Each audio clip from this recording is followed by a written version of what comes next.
All right, in this video, we're going to just cover some of the general concepts that you're going to find when you look into the Nations at War series, and especially what you're going to find when you're looking at the different types of counters, specifically units, and the admin counters that you find in the game. Now, when you first look at the Nations at War game, and especially the unit counters, it might seem daunting at first because there are so many different numbers on the counters, but they are easy to understand once you understand the basics of what those numbers actually mean.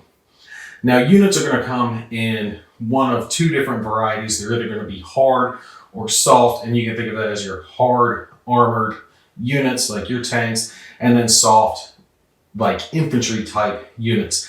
They're easy to distinguish in the fact that a soft unit is going to have a NATO symbol in its upper right corner, and that's going to differentiate it between the hard armored units, which are going to have an armor factor located there instead. When you're looking at the direct front of the counter, the image right there in the center, it's either going to be a helmet or it's going to be a picture of some type of vehicle, and that's just representing whatever the type of unit is that you're taking and using. And if there's a white stripe located there, that's used to indicate that that's the unit's reduced side. Directly above that in the center, you're just going to have the name of the unit itself. In the top left corner of the counter, that's where you're going to find a unit's AP or armor piercing firepower. And this is the set of numbers that you're going to use when you're conducting an attack against a hard target. Now, we're going to cover all this specifically in later videos, but shorthand for right now, just understand that those numbers represent range, the number of dice, and your to hit number, respectively.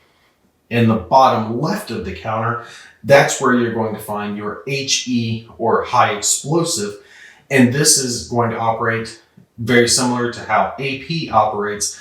The only difference is this is the set of values that you're going to use when you're firing against soft targets, the ones that have that NATO symbol.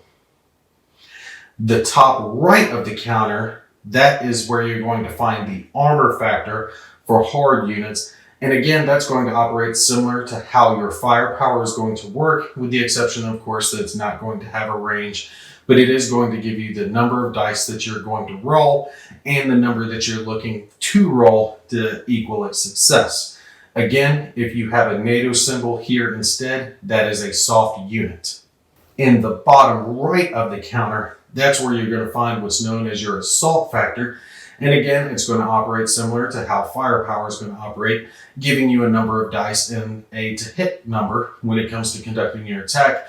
But this is where you're going to look for close combat type assaults when the enemy units get right on top of each other.